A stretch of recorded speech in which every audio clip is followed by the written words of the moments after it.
प्रसादात् भगवत्प्रसादो यस्या प्रसादं नगति कुतोऽपि ध्येयं स्तुवंस्तस्य यशस्त्रिसन्धं वन्दे गुरुश्रीचरणरविन्दम् आजानुलम्बितभुजौ कनकावदातौ सङ्कीर्तनैकपितरौ कमलायताक्षौ विश्वम्भरौ द्विजवरौ जुगधर्मपालौ वन्दे जगत्प्रियकरौ करुणावतारौ नमस्त्रिकालसत्ताय जगन्नाथसुताय च सविताय सपुत्राय सकलत्राय ते नमः वराभिराभिरामं मृगमदतिलकं कुण्डलाक्रान्तकर्णं कञ्जाक्षं कम्बुकण्ठं स्मितसुभगमुखं स्वादलेनस्तवेणु श्यामं शान्तं त्रिभङ्गं रविकरवसनं भूषितं वैजयन्तं वन्दे वृन्दावनस्थं युवतिशतवृतं ब्रह्म गोपालवेषं तप्तकाञ्चन गौराङ्गी राधे वृन्दावनेश्वरी वृषभानुसुते देवी त्वां नमामि हरिप्रिये मूकं करोति वाचालं पङ्गुं लङ्घयते गिरिं यत्कृपातमहं वन्दे परमानन्दमाधवम् वाञ्छाकल्पतरुभ्यश्च कृपासिन्धुभ्य एव च पतितानां पावनेभ्यो वैष्णवेभ्यो नमो नमः हरिभक्तिपराय च हरिनामपरायण दुर्वृत्ता वा सुवृत्ता वा तेषां नित्यं नमो नमः नमो धर्माय महते नमो कृष्णाय वेधसे ब्राह्मणेभ्यो नमस्कृत्य धर्मान् वक्षे सनातनान् नारायणं नमस्कृत्य नरं चैव नरोत्तमं देवीं सरस्वतीं व्यासं ततो जयमुदीरयेत् जय रूप सनातन भट्ट रघुनाथ श्रीजीव गोपाल भट्ट दास रघुनाथ এই ছয় গোসাইয়ের করিচরণ বন্দন যাহা হইতে বিঘ্ন নাশয় অভীষ্ট পূরণ দুর্গমে পথিমেন্দ্রস্য স্খলৎপাদগতির্মুঃ সকৃপা যষ্ঠিদানেন সন্ত সন্ত্যবলম্বনম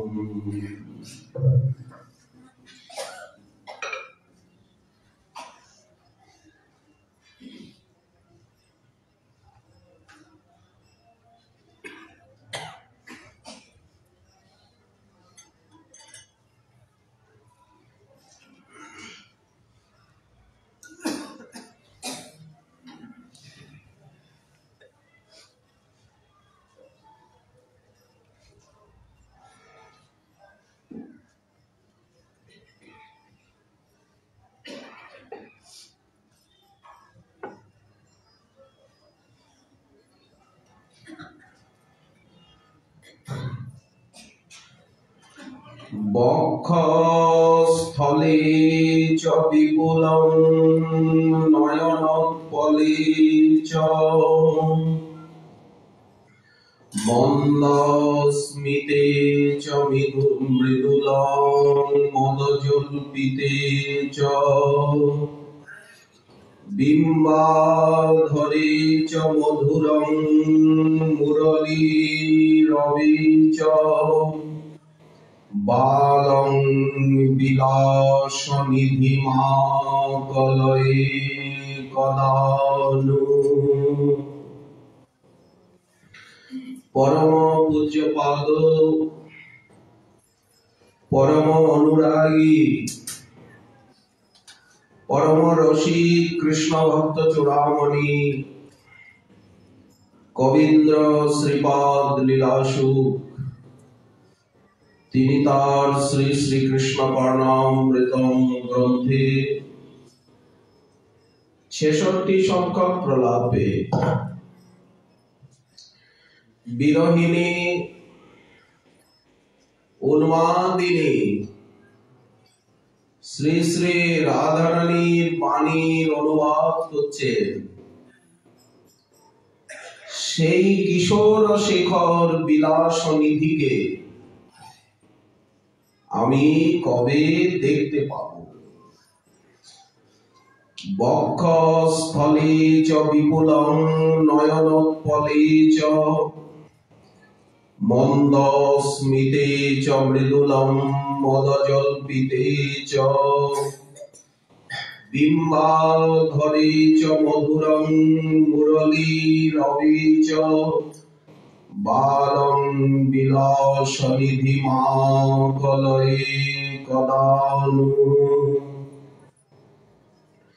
যিনি বক্ষস্থলে এবং নয়নোৎপলে চ বিপুলম,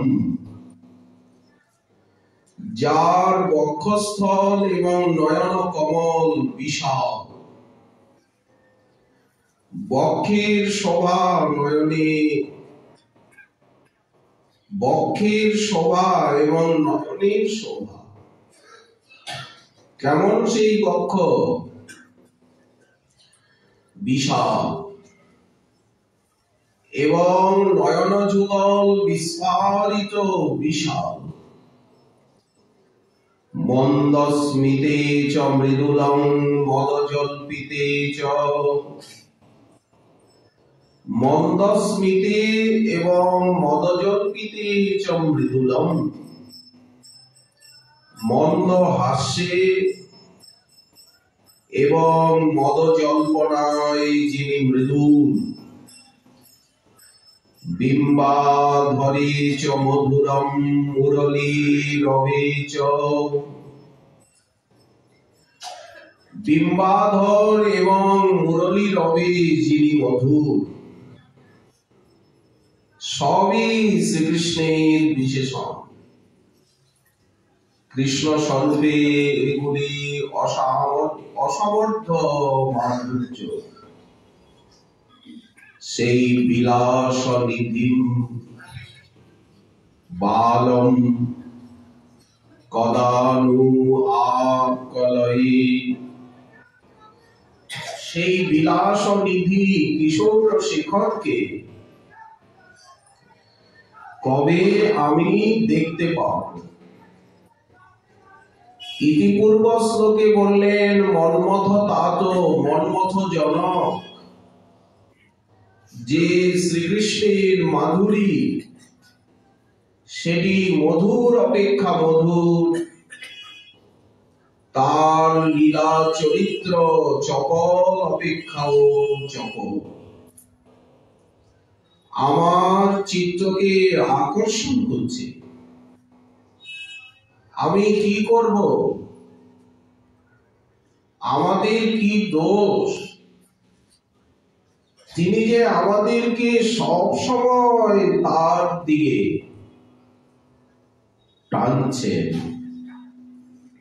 সখী হে গোবিন্দের কৈশোর বয়স, ওই যে নবযৌবনের মাধুরী। অনির্বাচ্য মনমথ, মনমথ বিলক্ষণ, হরে চিত্ত কি করিব শেষ। মন্মথ মন্মথ এই জগতের যে মন্মথ সে মনকে মন্থন করে, আলোড়িত করে। কিন্তু গোবিন্দ ওই প্রাকৃত অপ্রাকৃত মন্মথেরও মনকে মন্থন করে। এই জন্য ভাগবতী রাস রজনীতে তাকে সাক্ষাৎ মন্মথ মন্মথ বলা হয়েছে, একটা সাক্ষাৎ বিশেষণ দেওয়া হয়েছে। চরি গভীর মনোরথে মনমথের মনমথে, প্রাকৃত অপ্রাকৃত সমস্ত কর্তব্যেরই তিনি মনকে মন্থন করেন। নাম ধরে মদন মোহন, যিনি পঞ্চশরদর্প, স্বয়ং নব কন্দর্প, নিজে অভিনব কন্দর্প।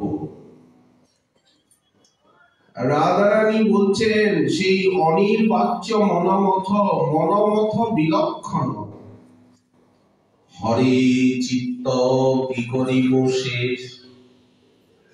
শুন, কারণ তার মাধুর্যের মাধুর্য সার। তিনি হচ্ছেন মাধুর্যের মাধুর্য সার।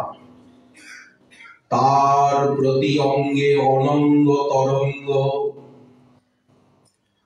অঙ্গে অঙ্গে তার অনঙ্গ তরঙ্গ। চঞ্চল হইতে অতি চঞ্চল করায় মতি, তাতে নারী ধৈর্য ধরিবার। এই জন্য তো আমি ধৈর্য ধরতে পারছি না। যদি বলো মুগ্ধা তুমি, শুনো যে কহিয়ে আমি কার চিত্ত না ঘর এসে। সখীগণ বলছেন তিনি তো সবার চিত্তকেই হরণ করেন,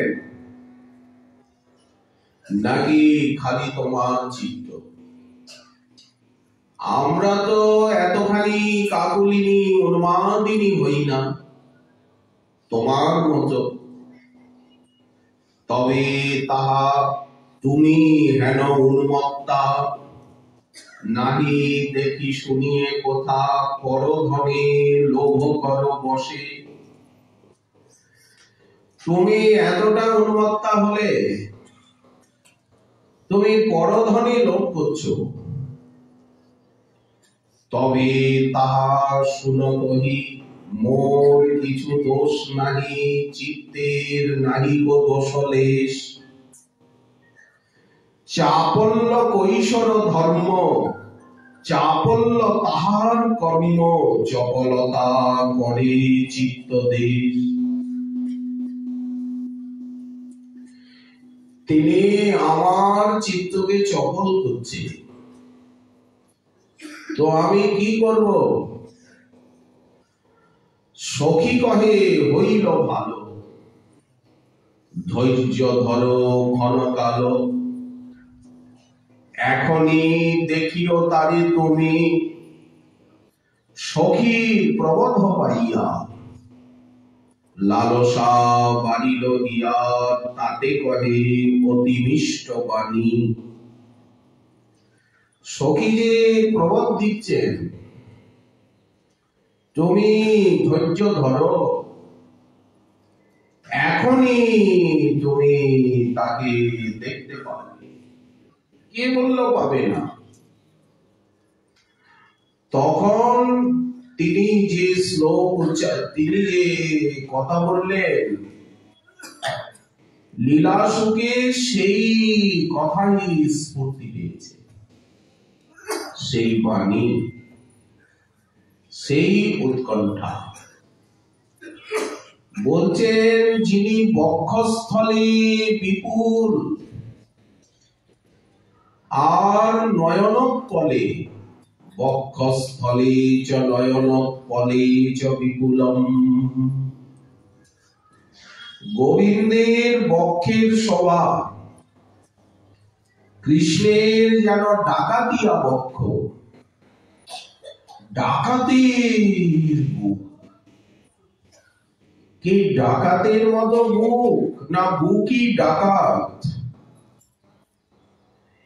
এক তো মনোহর বেশ, তাতে মনোহর কেশ, তাতে মনোহর মালতীর মাল, সবকিছুই মনকে হরণ করে। এক মনোহর কেশতলা, কেশগুলো দেখেও ব্রজবালার চিত্ত পাগল হয়ে যায় কেশগুলিকে সাজাতে। আর মধুর রসে এই কেশের বিশেষ ভূমিকা রয়েছে। তাতে বেশ মনোহর, মনোহর মালতীর মাল। বেশি অলংকার আভূষণ নয়, হালকা অলংকার আভূষণেই একে বেশি ভালো লাগে। মনোহর মণি কুণ্ডল ঝলমল, মনোহর তিলক রসাল, মণিকুণ্ডল রয়েছে আর মনোহর তিলক রয়েছে। দেখো সখী, আমাদের মোহন রায়, রাধা মোহনকে দেখো, কবি মোহন, মনমোহন, ব্রজমোহন। মনোহর অধরে মনোহর মুরলী, মনোহর তান বোলায়। মনোহর অধরে মনোহর মুরলী, মনোহর তান ছিটছে, মনোহর তান তাতে আলাপ। মনোহর সকলহি অঙ্গ মনোহর, সব কিছু তার মনোহর। মধুরং মধুরং বকুরস্য বিভো, মধুরং মধুরং বদনং মধুরং, মধু গন্ধি মৃদু স্মিতমেতদহ, মধুরং মধুরং মধুরং। সমীর বরিশে মধু, মধু সাগরের জল, অনলে অনিলে মধু, মধুময় নভস্থ। আকাশ বাতাসকে মধুময় করে তুলছেন। যারা এই মধু ব্রহ্মের আরাধনা করেন, তাদের দেহ মন প্রাণ মধুময় হয়ে যায়, আর প্রাকৃত দেহ থাকে না। এর কথা বললে, শুনলে, ভাবলে, এর চরণে শরণ নিলে দেহ মন প্রাণ সবকিছুই মধুময় হয়ে যায়, সংসার আর দুঃখময় থাকে না। ভক্তের কাছে সংসার দুঃখময় জ্বালাময় নয়। যেদিকে ফিরাই আঁখি তোমাকেই দেখতে পাই, তোমার করুণাই অনুভব হয়। সংসারটা রইল কোথায়? সংসারটা তো ভগবানময় হয়ে গেল। আর কি দুঃখ ব্যথা বেদনা আছে? মহারাজ পরীক্ষিত বললেন, আমি সিদ্ধ হয়েছি, আমি অনুগৃহীত হয়েছি ভবতা করুণাত্মনা। অনাদি নিধন যচ্চ শ্রাবিত ভগবান হরি। সুখদেবকে বলছেন যে অনাদি নিধন হরিকে আপনি যেভাবে শ্রবণ করিয়েছেন, তাতে মনে হচ্ছে আমি কৃতার্থ, আমি অনুগৃহীত, আর আমার কোনো জ্বালা যন্ত্রণা ভয় কিচ্ছু নেই। আপনি শুধু আমায় আজ্ঞা করুন, এখন আমি ধ্যানস্থ হয়ে যাই, তক্ষক আসুক যা হোক। আর সুখদেব বললেন, তুমি পশু বুদ্ধি ত্যাগ করো, যে তুমি মরবে। তন্ত্র মরিষ্যসি ইতি পশু বুদ্ধি ইমাম জহি। তোমার মরণ নাই, বিশ্বের সমগ্র মৃত্যু একত্রিত হয়েও তোমার কিছু করতে পারবে না। এই হচ্ছে ভক্তি জগৎ। এই মনোহর মধুব্রহ্মের ভজন করলেই সব কিছু মধুময় হয়ে যাবে, ভিতর বাহির, অন্তরে বাহিরে তিনি খেলা করছে। জগৎ রূপেও তিনি, যে জগৎটার আমরা এত নিন্দা করি, সমস্যা, সেই সমস্যাকুল জগৎটাও তিনি। জগন্নাথও তিনি,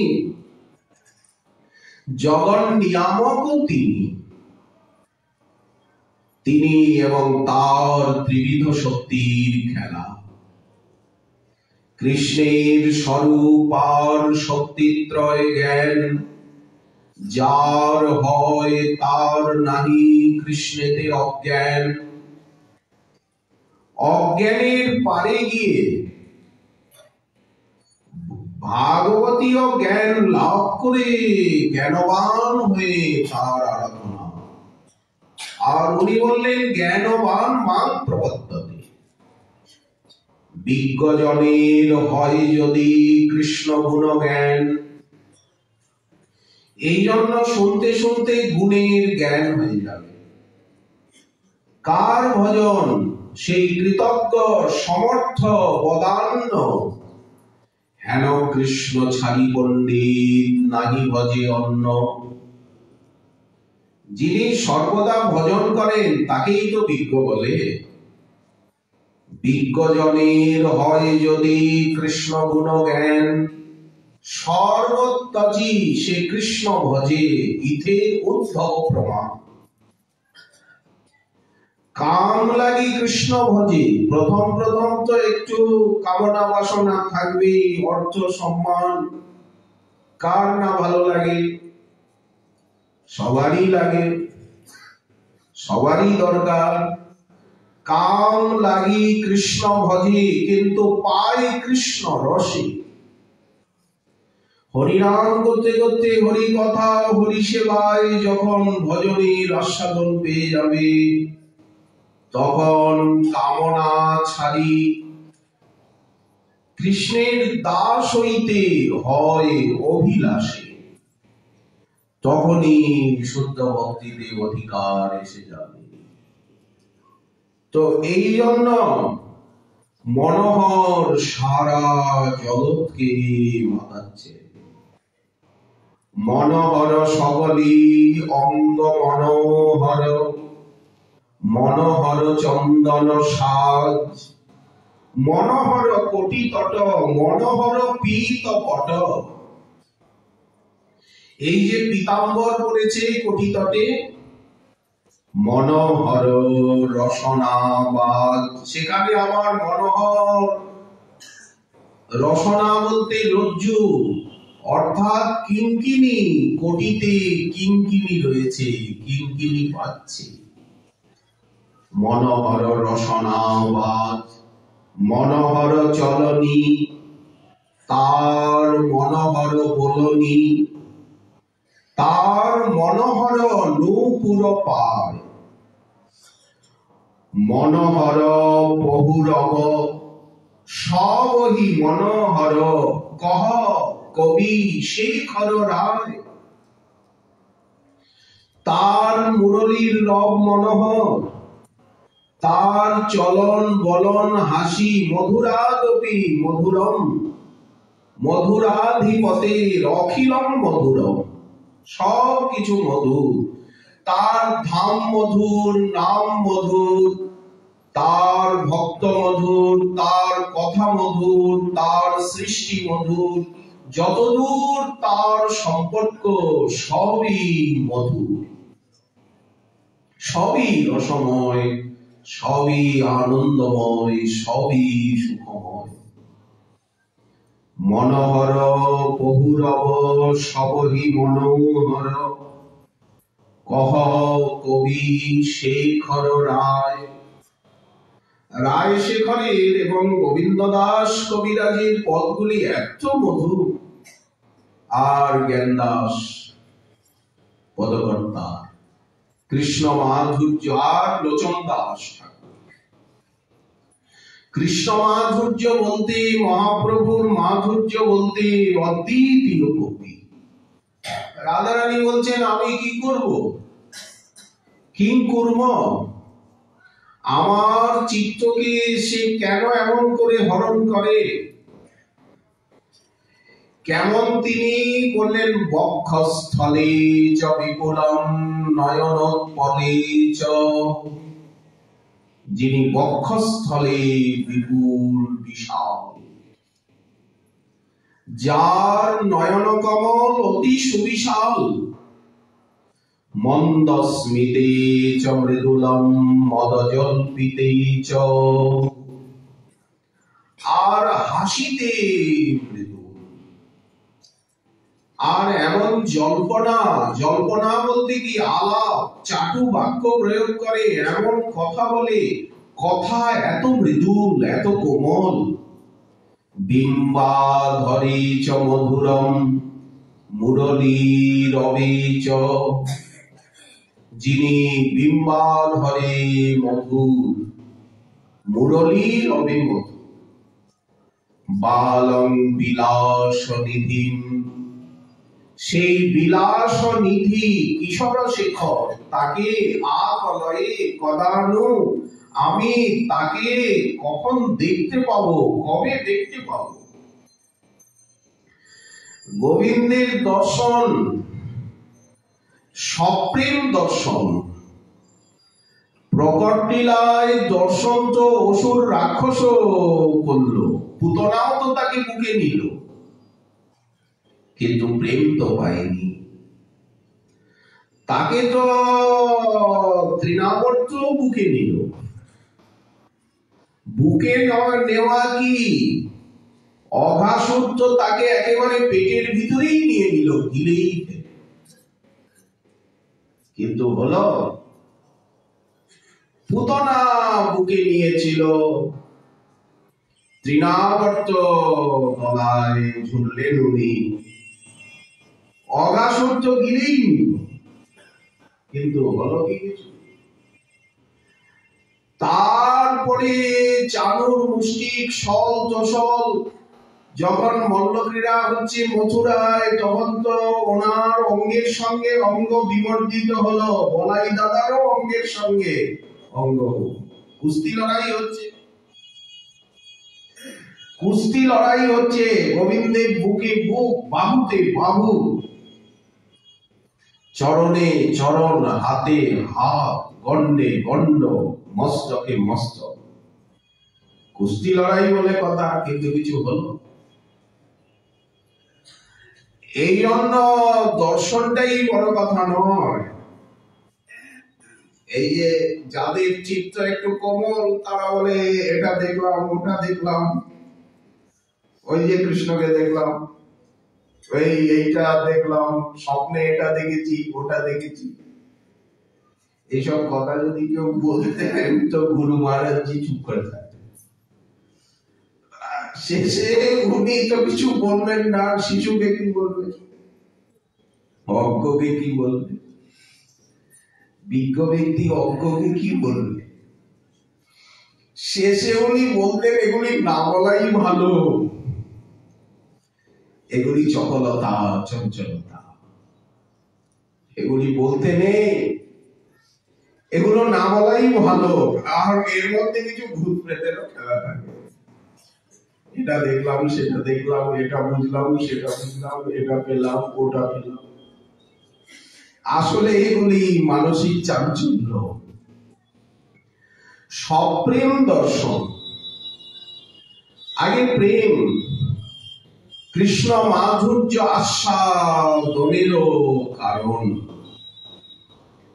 শ্রীকৃষ্ণকে তো কুরুক্ষেত্রের রণাঙ্গনেও 18 অক্ষয়িনী সেনা দেখলো, শিশুপাল দেখলো, দেখে দেখে নিন্দা করছে। ইন্দ্রপ্রস্থের রাসু যজ্ঞে কৃষ্ণকে সামনে রেখে দেখে দেখে নিন্দা করছে। পৌণ্ড্রক বাসুদেব, সে নিজেকে কৃষ্ণ বাসুদেব বলে প্রচার করলো, নিজে কৃষ্ণের মতো সেজে গুজে থাকলো। মথুরায় দূত পাঠিয়ে দিল যে আমি প্রকৃত বাসুদেব। যাকে দ্বারকানাথ বলো ও হচ্ছে নকল বাসুদেব। এইসব দৌরাত্ম সে যুগেও ছিল। এই জন্য দর্শন নয়, সপ্রেম দর্শন। ওই জন্য ভক্তি সাধন। ভিদ্যতে হৃদয় গ্রন্থি চিত্তন্তে সর্ব সংশয়া ক্ষিয়ন্তে চাস্য কর্মাণি তস্মিন দৃষ্ট এইবাত্মনীশ্বরে।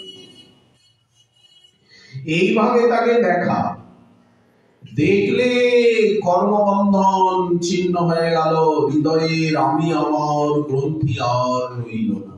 এই যে যত উৎপাত আমি আর আমার, কি রোগ মনের ভিতরে যে রোগ ঢুকে আছে, আমি আমি, ভাগবত বললেন এটা দুর্জনতা। আর এই যে দেহাত্ম বুদ্ধি, যে সাং দয়ৈত ভগবান অনন্ত সর্বাত্মনাশ্রিত পদ যদিতে নির্ব্যলীকম তে তরন্তি দুস্তরাম এই দেব মায়াম তে অতিতরন্তি চ দেব মায়াম নৈশাং মমাহমিতি সশ্রীগাল ভক্ষে। এই যে কুকুর শিয়ালের ভোগ্য, এই দেহটার প্রতি যে ক্ষণে ক্ষণে আমি জ্ঞান হচ্ছে, এটাই তো ভবরোগ। এই জন্য সাধন ভক্তি, ভক্তিযোগ, ভক্তিযোগ, ভক্তিযোগ ধন। ভক্তিযোগটা কি? কৃষ্ণ নাম স্মরণ ক্রন্দন, এই হচ্ছে ভক্তিযোগ। রাধারানী বলছেন তাকে আমি কখন দেখব, তিনি কেমন? বক্ষস্থলে চ বিপুলং নয়ন পলে চ, যিনি বক্ষস্থলে বিপুল, নয়ন পলে, নয়ন কমলে বিশাল। মধুর রসের বর্ণনা। এই জন্য বক্ষস্থলের দিকে দৃষ্টি, নয়ন কমলের দিকে দৃষ্টি। নয়নে তো ভাবের প্রকাশনা, ব্যঞ্জনা। সহজই বিষম অরুণ দিঠি অঞ্চল, আর তাহে কুটিল কটা কটানি কটাক্ষ তাতে। কুটিল কটাক্ষী, একে তো অরুণ নয়ন প্রান্ত, তাতে আবার কুটিল কটাক্ষ। হেরইতে হামারি ভেদি উর অন্তর, ছে দল ধৈর্য সাক্ষী। যে আমার দিকে তাকালো, মনে হলো যেন আমার বুকটা এফোর ওপর হয়ে গেল। যেমন একটা শেলকে বিদ্ধ করলো, তো বুকের এপাশের থেকে ওপাশে বেরিয়ে গেল। ব্রজবালা বলেন গোবিন্দ যে আমার দিকে তাকালো, মনে হচ্ছে যেন আমার বুকের ভিতরে শেল একেবারে ওপারে চলে গেল। হেরইতে হামারি ভেদি উর অন্তর, বক্ষ এবং অন্তরকে বিদ্ধ করল। এই বিদ্ধ করাটা কি? এই বিদ্ধ হচ্ছে যে এখন সব সময় তার ওই দৃষ্টি, চোখ দুটোই দেখতে পায়। সব সময় তার চোখ দুটো বুকের ভিতরে, মনের ভিতরে। চোখ খুললেও তার চোখ দেখি, আর চোখ বুঝলেও তার ওই নয়ন সুষমা দেখি। দেখো সখী, পীত বসন জনু বিজুড়ি বিরাজিত, সজল জলদতল দেহ। পীত বসন যেন বিজুরি, আর সজল জলদ রুচি দেহ, মৃদু মৃদু হাসি ভাসি উপজায়ল দারুণ মনসুজ আগি। তার যে মৃদু মৃদু হাসি আর মৃদু মৃদু হাসিটা কিরকম বললেন, মনসিজ আগি অগ্নি।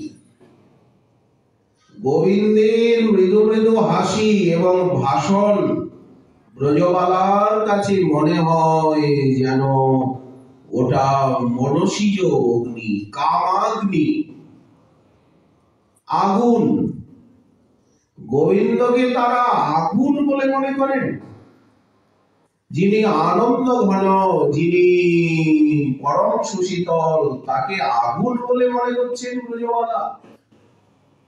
যা কর ধূমে ধর্ম পথ কুলবতী, হে রই বহু পুন ভাগী। যার ধূমে অর্থাৎ গোবিন্দের মৃদু মৃদু হাসি যদি অগ্নি হয়, তাহলে সেই আগুনের ধূমে তাদের ধর্মপথ আর কোন পথই তারা দেখতে পাবে না। চারিদিকে ধোঁয়ায় ভরে গেল। গোবিন্দের হাসিতে বিশ্ব ভরে গেল, গোবিন্দের বাসিতে দৃষ্টিতে সারা জগৎ আনন্দময় হয়ে গেল,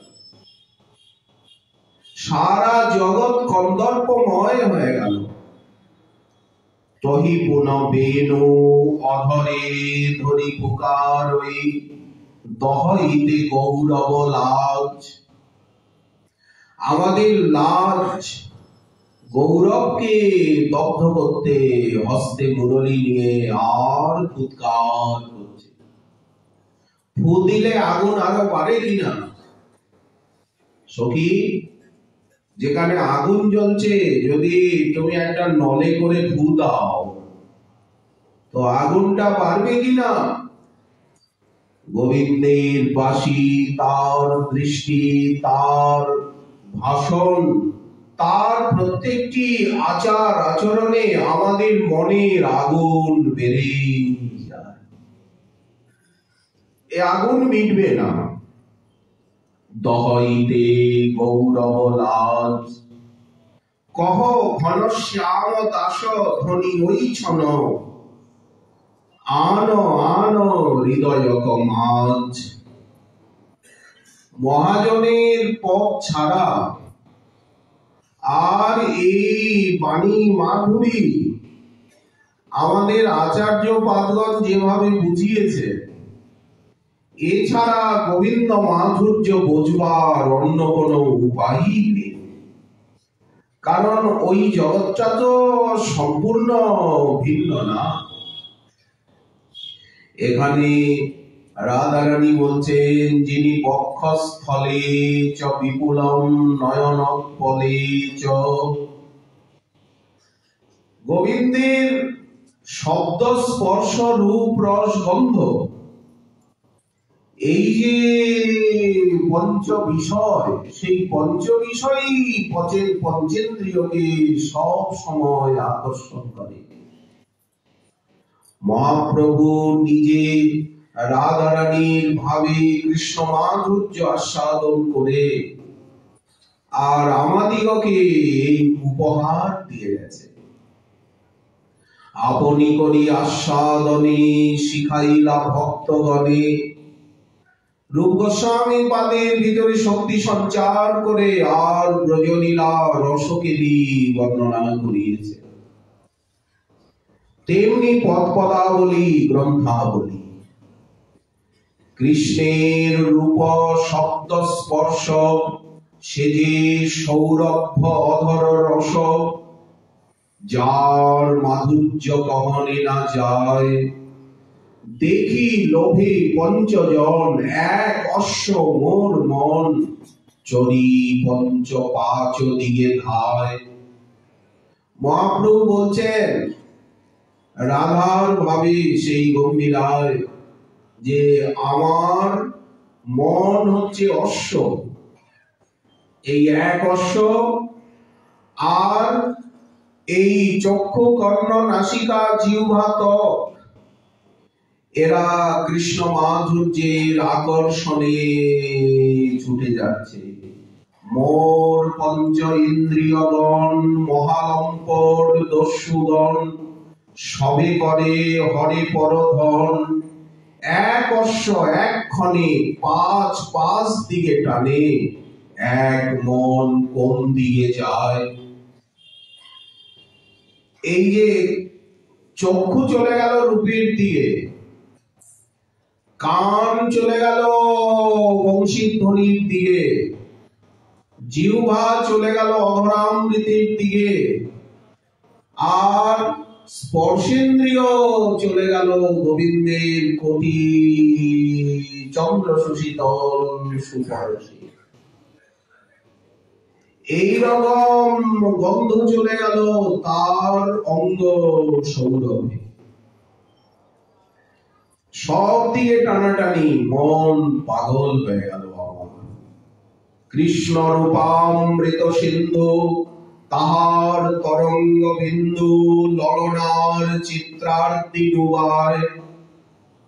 কৃষ্ণ হচ্ছেন রূপামৃতের সাগর, আর সেই রূপসাগরের তরঙ্গের এক বিন্দু, একটা তরঙ্গের এক বিন্দু, এক বিন্দু জগৎ ডুবায়। এ জগতে যত নারী তার চিত্ত উচ্চগিরি, তাহা ডুবায় আগে উঠি ধায়। নারীগণের চিত্ত যেন উচ্চগিরি, ব্রজবালার মন, সেই তরঙ্গ আগে পাহাড়কে ডোবাবে, পাহাড়কে ডুবিয়ে সমতল ভূমিকে প্লাবিত করবে। এই আশ্চর্য, আগে তো সমতল ভূমি প্লাবিত হয় না, আগে পাহাড়, বলে আগে পাহাড় ডোবে। কৃষ্ণের বচন মাধুরী নানা রস নর্মধারী, তার অন্যায় কখনো না যায়। জগৎ নারীর কানে মাধুরী গুণে বান্ধি টানে, টানাটানি কানের প্রাণ যায়। যদি কর্ণে প্রবেশ করে শ্রীকৃষ্ণের বাণী মাধুরী, তো কানকে ধরে টানবে, কানের ভিতরে বাসা করে সদা তাহা স্ফুরে, অন্য শব্দ না দেয় প্রবেশিত। কৃষ্ণ অঙ্গ সুশীতল কি কহিব তার বল, ছটায় জিনে কটিন্দু চন্দন, সশৈল নারীর বক্ষ